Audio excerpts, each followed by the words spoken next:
Powered by Asian Paints.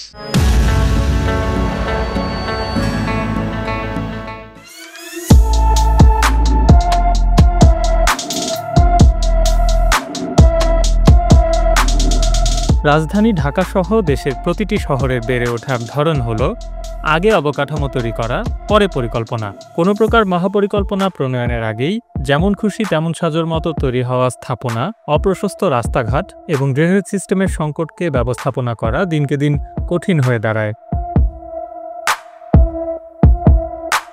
এরপর যখন কাগজে কলমে কোনো পরিকল্পনার খসড়া হয়, তা নিয়ে চলতে থাকে নানা বাদানুবাদ। পাশাপাশি এ যাবৎকালের আরও এক সংকট হল অনিয়ন্ত্রিতভাবে গড়ে ওঠা একের পর এক আবাসন, যেখানে দেদারসে গাছপালা কেটে ফেলা হচ্ছে, জলাশয় ভরাট হচ্ছে, নানাভাবে দূষণ চলছে।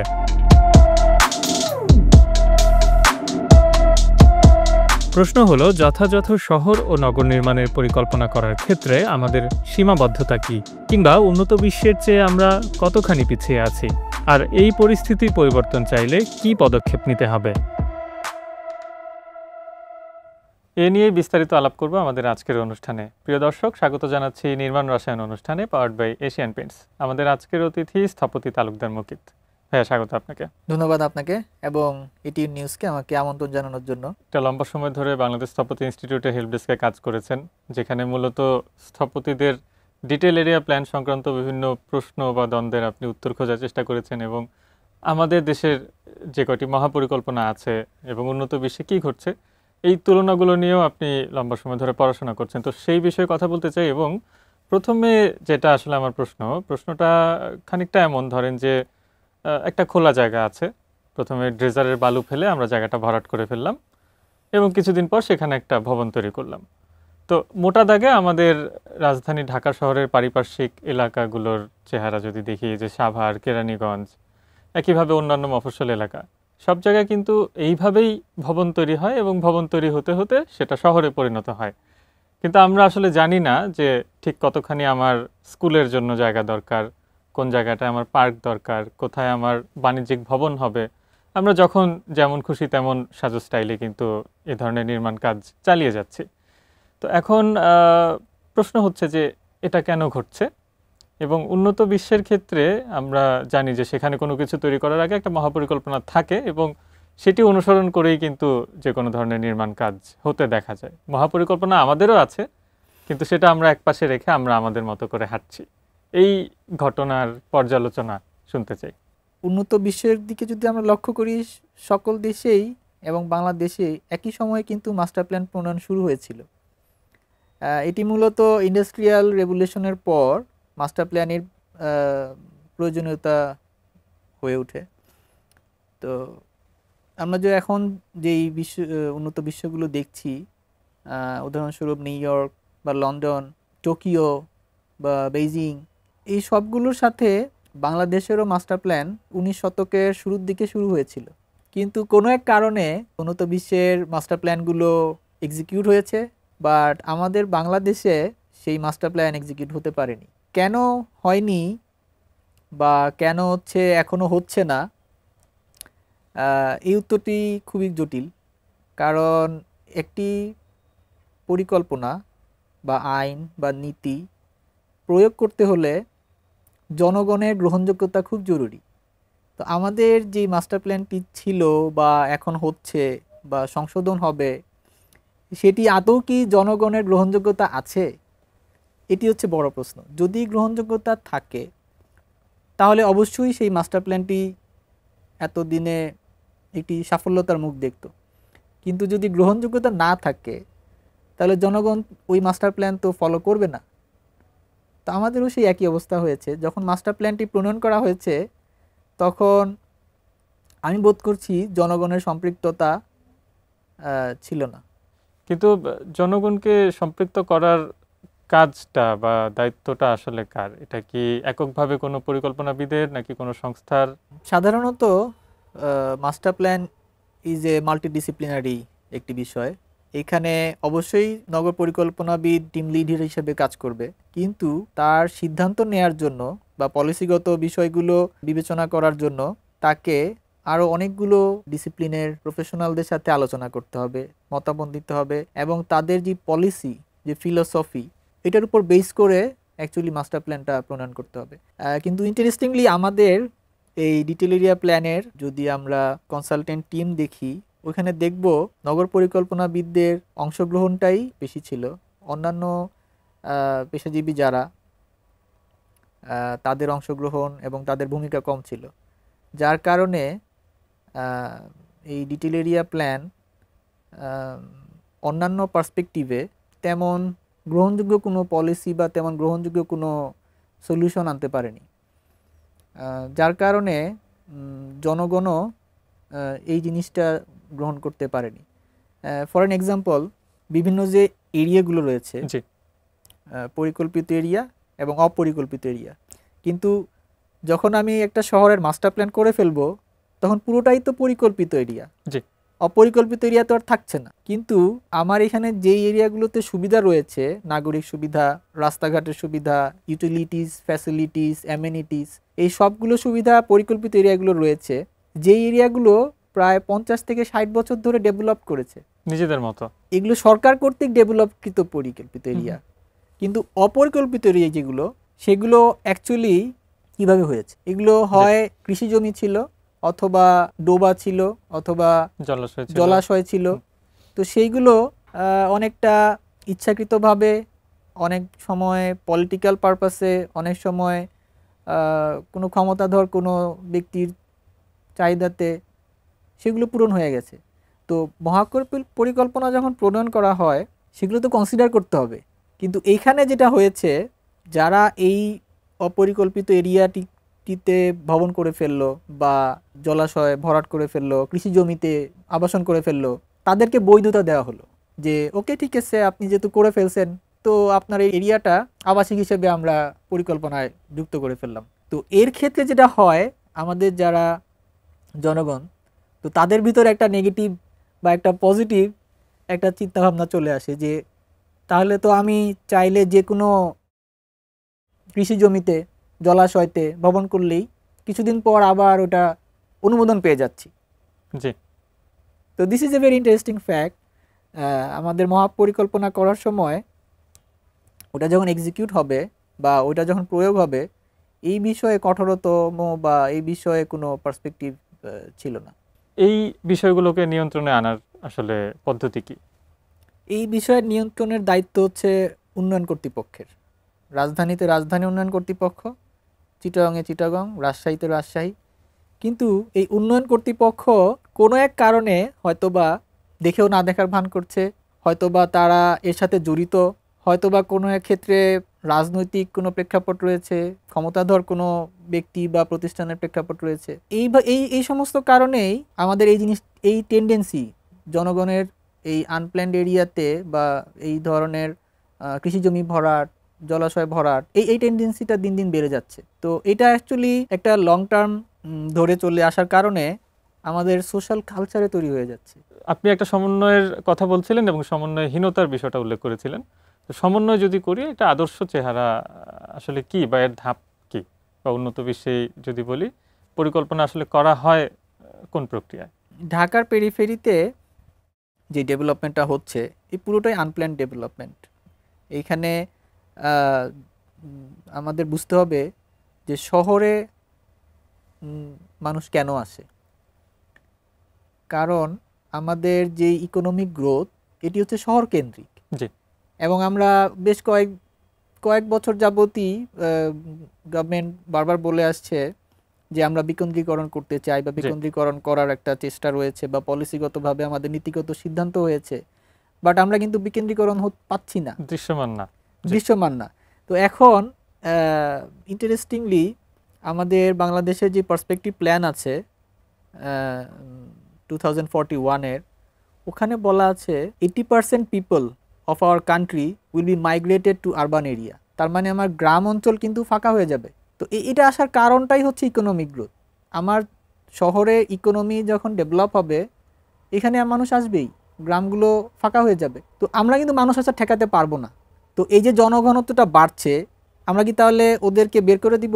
আমরা কি তাহলে হচ্ছে ওদের আসতে দিব না? এটা তো আসলে পসিবল না। যদি আমরা আসতে না দেই তাহলে এই ইকোনমিটা রান করছে না, তার মানে হচ্ছে শহরের ইকোনমিটা কলাপস করবে। আর যদি আমরা আসতে দেই তাহলে জনঘনত্ব যে বৃদ্ধি পাচ্ছে সেইটার সলিউশনটা কি হবে? বা কিভাবে ম্যানেজ করব? মাস্টার প্ল্যানের কাজটা হচ্ছে এই প্রবলেমের সলিউশনটা দেয়া, এবং সেটা সমস্যা হওয়ার আগেই সমস্যা হওয়ার আগে এই প্রবলেমের সলিউশনটা দেয়া, যে আমার আগামী 20 বছরে ইকোনমিক গ্রোথটা হবে এরকম, যার কারণে আমার যে জনঘনত্বটা বৃদ্ধি হচ্ছে বা মাইগ্রেট হয়ে জনঘনত্বটা বাড়ছে, সেই জনঘনত্বটা বা সেই মানুষজনকে অ্যালোকেট করার জন্য আমার কি পরিমাণ আবাসন প্রয়োজন, এটা পরিকল্পিত হোক অপরিকল্পিত হোক, এই প্রবলেমটা সলভ করাই মাস্টার প্ল্যানের কাজ। কিন্তু আমরা মাস্টার প্ল্যানে এই জিনিসগুলো না দেখে যেটা দেখছি যে তারা একটা জায়গায় স্থির করে দিচ্ছে যে ঢাকায় 2,60,00,000 লোক বাস করবে আগামী 2035 সালে, এবং ডোর লক করে দিলাম, এবং হচ্ছে কি এরপর ওর মানুষজন আর আমরা আসতে দেব না। আরও ইন্টারেস্টিং বিষয়, এখন আমার যে জনঘনত্বের গ্রোথ সেটা হচ্ছে 3 পয়েন্ট সামথিং, কিন্তু 2035 সালে সেই গ্রোথটা নেগেটিভ দেখাচ্ছে, মানে আমার জনঘনত্বের যে গ্রোথ সেটা হচ্ছে মাইনাস। এটা তো হতে পারে না। আবার এই ড্যাপই বলছে যে আমার প্রতি বছর 6 লক্ষ লোক ঢাকায় আসতেছে, মানে প্রতিদিন 700 লোক ঢাকায় ঢুকতেছে। তো আমি যদি হচ্ছে গিয়ে প্রতিদিন 700 লোক ঢাকায় আসে, এটা থাকবে কোথায়? তো আমার পরিকল্পনাটা হওয়া উচিত এই পার্সপেক্টিভটা বিবেচনা করে যে আমার এই জনঘনত্বটা বাড়বেই এবং তাদের আবাসন এবং নাগরিক সুবিধা ফ্যাসিলিটিস এটি দেওয়ার দায়িত্ব সরকারের। এই কারণেই আমরা ট্যাক্স দিচ্ছি, এই কারণেই আমরা ভ্যাট দিচ্ছি। কিন্তু সরকার যদি আমাকে বলে দেয় যে না তুমি আসতে পারবে না, বা তুমি এখানে কাজ করে চলে যাও রাজশাহীতে, প্রতিদিন রাজশাহী থেকে আসো, ইটস ফাইন, এটা কলকাতায় আছে, দিল্লিতে আছে, বিভিন্ন ডেভেলপড কান্ট্রিতে আছে, বাট গভর্নমেন্টকে ওই ফ্যাসিলিটি দিতে হবে আমি যেন 2 ঘন্টায় রাজশাহী থেকে ঢাকা আসতে পারি। কিন্তু গভর্নমেন্ট তো আমাকে সেটা দিচ্ছে না। আবারও ঘুরে ফিরে যদি কেরানীগঞ্জের কথা বলি, যে আমরা বিভিন্ন এটা আসলে ইনফর্মাল স্ট্যাটিস্টিক্স, কিন্তু দেখা গেছে যে সেখানে অননুমোদিত 80টি হাউজিং গড়ে উঠেছে। এখন আপনি যেটা বললেন যে পরিকল্পনা বাস্তবায়নের ক্ষেত্রে আমরা কঠোর না, তো এক ধরনের শৈথিল্য তো আমাদের আছেই, এবং যারা হাউজিং তৈরি করছে তারাও জানে যে এটা পরিকল্পনা মাফিক না হলেও একসময় তারা জরিমানা দিয়ে বৈধতা পেয়ে যাবে। তো সেক্ষেত্রে যদি আমরা জানি যে হাউজিং হবেই, তারাও জরিমানা দিবেই, এবং সেইভাবে আমাদের শহরের অগ্রগতি হতে থাকবে, তাহলে সেটা আমরা কোনো ফ্রেমওয়ার্কের মধ্যে কেন নিয়ে আসলাম না? এটা আসলে মূলত বাস্তবতার সাথে পরিকল্পনার মিল না থাকার কারণ হচ্ছে আমি যখন এখানে জনঘনত্ব নির্ধারণ করে দিচ্ছি কিন্তু বাস্তবতাটা হচ্ছে ভিন্ন চিত্র, আমার এখানে জনঘনত্ব বাড়ছেই, তাদের আবাসনের জন্য তারা তো অবশ্যই অপরিকল্পিত জায়গায় আবাসন তৈরি করবেই, এবং কৃষি জমিতে যে হাউজিং তৈরি করার যে বিজনেস এখন গ্রো হয়েছে এটা একটা ট্রেন্ডের মতো। জমির পরিমাণ সীমিত কিন্তু আমাদের চাহিদা অনেক। সুতরাং এই প্রবলেমের সলিউশন হচ্ছে কি একটাই হতে পারে, আমরা কম্পোজিট এবং হচ্ছে কি হাই রাইজ বিল্ডিং এর মাধ্যমে, যেখানে আমার বিস্তীর্ণ জমি ফাঁকা থাকবে, যেখানে হচ্ছে আমার খেলার মাঠ, জলাশয়, পুকুর এইগুলো থাকবে। বাট সামহাও আমাদের যেই প্ল্যানিং পলিসিটা হয়েছে সেইখানে সুউচ্চ ভবনকে তারা ডিক্রিজ করেছে এবং স্প্রল ডেভেলপমেন্ট যেটা বলি যে ছড়িয়ে যাওয়া, সেটাকে তারা এনকারেজ করেছে। এক্ষেত্রে যেটা হচ্ছে আমি কোথায় ছড়াচ্ছি, সাভারে কৃষি জমিতে, নারায়ণগঞ্জে ইন্ডাস্ট্রিয়াল জোনে, তো অপরিকল্পিত ডেভেলপমেন্টটা এইভাবেই হচ্ছে।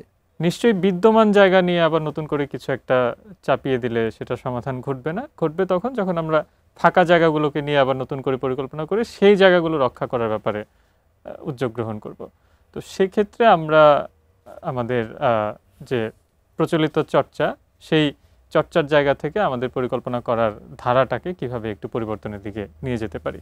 আমাদের গভর্নমেন্টকে এখানে এগিয়ে আসতে হবে, পলিটিশিয়ানদের উইল পাওয়ার লাগবে, যারা এই পরিকল্পনা প্রণয়ন করছেন তাদের একটু ওপেন হইতে হবে, মাল্টিপল ডিসিপ্লিনারি এঙ্গেজ করতে হবে, ডায়ালগ করতে হবে, এবং এই টোটাল শহরের একটি 3 ডাইমেনশনাল মাস্টার প্ল্যান প্রয়োজন। 3 ডাইমেনশনাল মাস্টার প্ল্যান কিন্তু ডেভেলপ কান্ট্রিতে হয়েছে।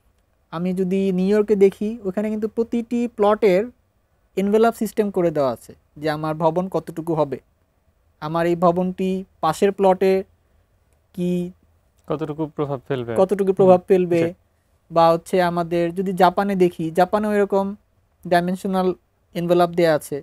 তো আমাদের দেশেও এরকম ত্রিমাত্রিক একটি মাস্টার প্ল্যান প্রণয়ন করতে হবে, তাহলে আমরা বুঝতে পারবো যে আসলে আমাদের কি প্রয়োজন, আমরা কতটুকু ডেভেলপ করতে পারি, কতটুকু অপরচুনিটি আছে।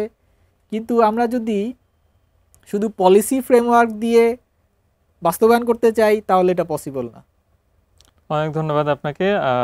যেহেতু আমাদের জনসংখ্যা অনেক বেশি, সেই জনসংখ্যাকে সুষ্ঠুভাবে ব্যবস্থাপনার মধ্যে দিয়ে ধারণ করার জন্য আসলে আমাদের একটু গভীরভাবে ভাবা প্রয়োজন। অনেক ধন্যবাদ আমাদের অনুষ্ঠানে সময় দেওয়ার জন্য। আপনাকেও ধন্যবাদ, এটিএন নিউজকেও ধন্যবাদ।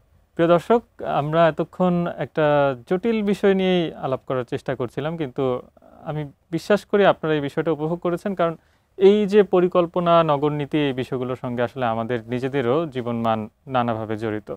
এই ছিল আমাদের আজকের মূল আলোচনা। নিশ্চিত ছোট্ট একটা বিরতির পর থাকবে এক্সপার্ট টাইম। সে পর্যন্ত সঙ্গেই থাকুন।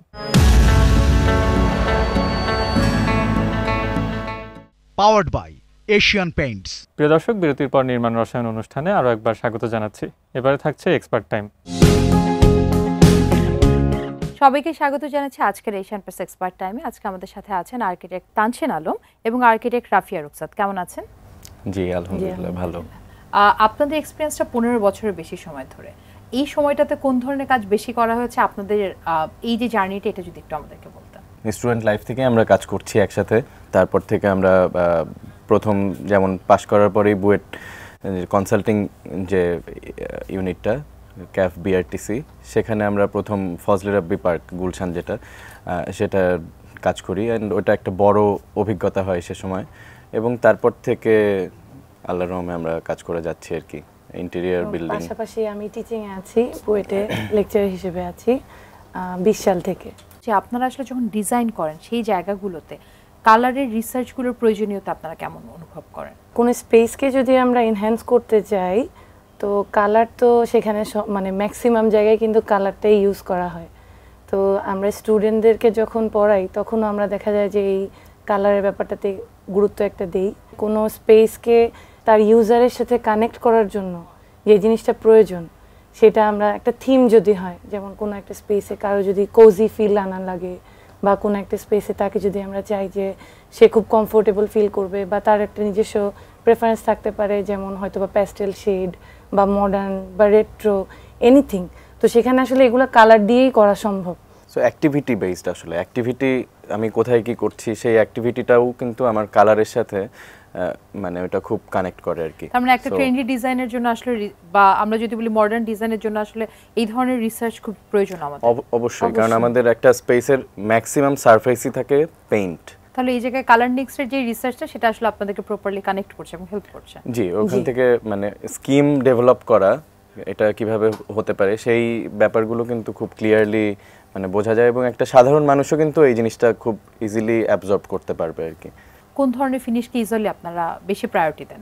আই মিন, কালারের কি ওয়াশেবিলিটি বেশি দেখেন, নাকি হচ্ছে ফিনিশ কেমন লুকটা আসবে সেটাকে বেশি প্রায়োরিটি দেন? সব ওয়ালে কিন্তু সবসময় টেক্সচার করা হয় না। সো টেক্সচার পেইন্টটা মেইনলি আমরা ইউজ করি, যেমন রয়্যাল প্লেতে যে টেক্সচারগুলো আমরা দেখি, তো সেগুলো কিন্তু মানে খুব আর্কিটেকচার ফ্রেন্ডলি, অ্যান্ড মানে ওটা আমাদের ডিজাইনের সাথে মার্চ করে আর কি। অ্যান্ড ওইটা আমরা কিন্তু ফিচার ওয়াল একটা বা দুইটা, চারটা ওয়ালের হয়তো একটা বা দুইটা ওয়ালে ওইটা কোনো কিছুকে হাইলাইট করার ক্ষেত্রে আমরা ঘর সাজানোর ক্ষেত্রে যদি বলি, একটা লিভিং রুমে হয়তো আমরা চাবো যে একটা টিভি ওয়াল, যেটা আমরা একটু হাইলাইট করতে চাবো, তখন দেখা যায় যে অনেক জায়গায় প্যানেলিং ইউজ করা হয়, কিন্তু প্যানেলিং দেখা যায় অনেক কস্টলি হয়ে পড়ে, বা ওটা একটা আসলে স্পেসও নেয়। তো আমরা সেটার পরিবর্তে যদি কালার, এই টেক্সচার কালারগুলো ইউজ করতে পারি, তাহলে দেখা যাবে যে ওটা ওই দেখা যায় যে সেম পরিমাণ সৌন্দর্যই আমাদেরকে দিবে, ওই ওয়ালটা হাইলাইটও করবে, কিন্তু এটা শুধুমাত্র কালার দিয়েই পসিবল, যেটা কস্টটাকে অনেকখানি মিনিমাইজ করতে পারে। আর ওয়াশেবিলিটি একটা বিগ পার্ট, কারণ ময়লা হবেই স্বাভাবিক, আমাদের যে পরিমাণ ধুলাবালি হয়, সো ময়লা হয়ে যায়। অ্যান্ড এটা যেমন আমার নিজের বাসাও আমি সেদিন পুরা ওয়াশ করলাম আর কি, 2-3টা ওয়াল। তো এটা আপনার যেমন নন স্টিক, যেটা আলট্রা নন স্টিক, এইটা এখন যেমন প্লাস্টিক পেইন্টের থেকে কিন্তু ওইটা বেটার, কারণ ওইটা ওয়াশ করা যাচ্ছে, এন্ড ওটা শিনটা বেটার আর কি। তার মানে আসলে স্টেইন ফ্রি হওয়াটা খুব একটা প্রায়োরিটির মধ্যে পড়ে অবশ্যই, এবং রিপেইন্টিং এর জায়গায় আসলে যত তাড়াতাড়ি এটা ময়লা কম হবে, এটাকে আপনারা প্রায়োরিটি দিয়ে আসলে পেইন্টটা সিলেক্ট। এক্স্যাক্টলি, হ্যাঁ। নন স্টিক হলে ওটা যেমন এটা বেশ ভালো একটা ইনোভেশন, যে নন স্টিক হওয়ার কারণে এটা আপনার ময়লাটা ধরেও কম। গরমও অনেক বেড়েছে, কিন্তু হিটের একটা বড় সমস্যা টপ ফ্লোরে পাওয়া যায়। এই জায়গাটাতে অ্যাকচুয়ালি আপনারা কোন ধরনের সলিউশনকে প্রায়োরিটি দেন বা কি ধরনের সলিউশন আপনারা প্র্যাকটিস করেন? আসলে আগে যেটা করতো যে জলছাদ করতো, তো জলছাদের কিন্তু আসলে ডিউরেবিলিটি খুব বেশি না, আর এখন কিন্তু ওই ক্রাফটসম্যান অ্যান্ড ওই ইয়েটাও কমে গেছে আসলে, অ্যান্ড ওয়েটটা বেড়ে যায় ওভারঅল। সো এই কারণে এখন যেমন বেটার হচ্ছে আপনার smart care damp proof fibre tech, যেটা এশিয়ান পেইন্টস থেকে আমরা ইউজ বেশ কিছুদিন যাবত আমরা বেশ কিছু প্রজেক্টে ইউজ করছি আর কি। তো এখানে আপনার ওইটায় যেটা সুবিধা হচ্ছে যে ওইটা আবার বেশ কিছু প্যাটার্ন তৈরি করা যায়, এইটার কারণে একটা সুবিধা। আর হলো আপনার ওভারঅল হিটও কমে যাচ্ছে, অ্যান্ড হলো আপনার ওয়াটার প্রুফিংটাও এখন পর্যন্ত আমরা দেখছি যে তার মানে ওয়েটলেস সলিউশন হিসেবে আসলে আপনার ড্যাম্প প্রুফ ফাইবার টেককে প্রায়োরিটি। হ্যাঁ, কারণ এতে ওয়েটটাও কম। এটা কি আপনারা ফ্রেশ ছাদের জন্য করছেন নাকি রিপেয়ার ছাদের জন্য করছেন? Both, for both. এক্সটেরিয়র ফাসাদগুলোতে আপনারা আসলে কোন ধরনের সলিউশন আপনারা ইউজুয়ালি প্রেফার করেন বা কোন ধরনের ফিনিশ আপনারা দেখতে চান? আসলে এক্সটেরিয়রে আমরা মোস্টলি দেখা যায় ফেয়ার ফেস বা এক্সপোজড ব্রিক রাখি যখন, অথবা এখন যেটা আমরা করছি যে আমরা এখন ব্লকের যে বিল্ডিংগুলো হলো ব্লকস বা এএসি ব্লক দিয়ে আমরা করছি, সেটাই আমাদের বাহিরে আমরা একটা ক্লিয়ার কোটিং আমাদেরকে দিতে হয়, সিলিকন ওয়াটার রিপেলেন্ট। হ্যাঁ, সিলিকন ওয়াটার রিপেলেন্ট একটা দিতে হয়, যেটা আপনার একটা লং টাইম কিন্তু এটা প্রোটেকশন দিয়ে যাচ্ছে। অ্যান্ড আমার একই সাথে ফেয়ার ফেস বা এক্সপোজড ব্রিকের যে অ্যাস্থেটিকটা ওইটাও কিন্তু মেইনটেইন হচ্ছে। থ্যাংক ইউ সো মাচ আপনাদের এত ব্যস্ততার মধ্যে আমাদেরকে সময় দেওয়ার জন্য। দর্শক, আজকে আমরা ইন ডিটেইলে জানলাম কিভাবে আসলে ইন্টেরিয়রের প্রোডাক্টের ক্ষেত্রে প্লাস্টিকের থেকে আমরা ননস্টিকে মুভ করছি এবং ছাদের সলিউশনের জন্য ড্যাম্প প্রুফ ফাইবার টেক কীভাবে আমাদেরকে হিট প্রুফ এবং ওয়েটলেস একটা সলিউশন দিতে পারে। আশা রাখছি আজকের এই ডিসকাশন আপনাদের ডিসিশন মেকিংয়ে হেল্প করবে।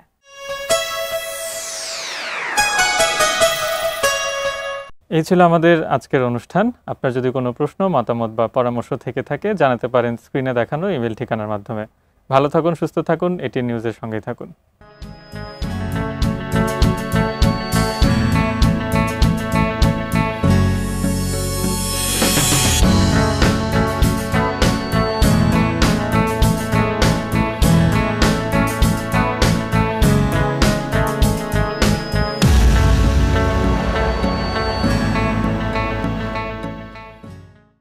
Powered by Asian Paints.